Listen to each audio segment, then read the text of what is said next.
Hello बच्चों, चलिए प्रश्न को पढ़ते हैं। कहता है नॉर्मलता समीकरण क्या है, इसकी उपयोगिता बताइए। नॉर्मलता समीकरण बतानी है तथा इसकी उपयोगिता को बताना है। ठीक है बच्चों, तो हम बात करते हैं अपने उत्तर को।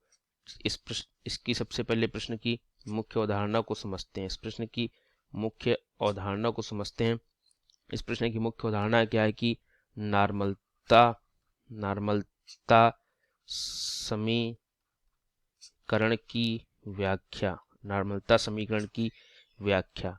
ठीक है, तो देखते हैं बच्चों। सबसे पहले क्या है कि यहाँ पर नॉर्मलता समीकरण को बताना है। तो नॉर्मलता होती क्या है?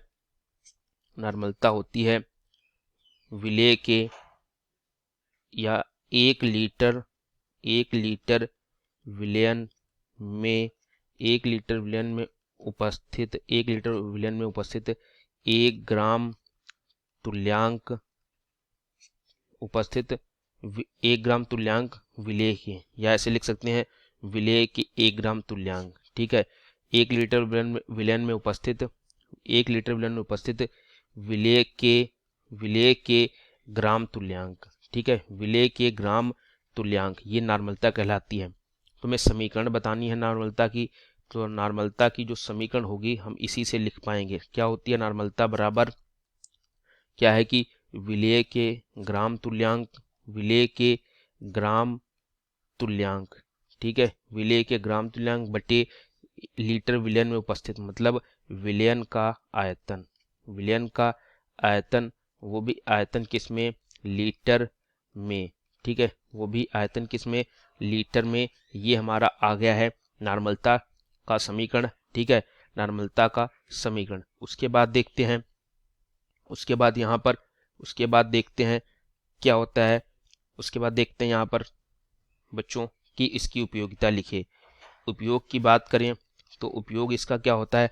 इसका उपयोग होता है अवक्षेप समीकरण में। इसका उपयोग अवक्षेप जो समीकरण होती हैं, अवक्षेप समीकरण जो होती हैं, अवक्षेप समीकरण में क्या होता है कि आयनों की संख्या निकालने में, आयनों की संख्या, इसका उपयोग दोस्तों होता है अवक्षेप समीकरण में आयनों की संख्या बताने में, आयनों की संख्या बताने में होता है। दूसरा, इसका जो उपयोग होता है, इसका जो उपयोग होता है इसका जो उपयोग होता है वो होता है ऑक्सीकरण ऑक्सीकरण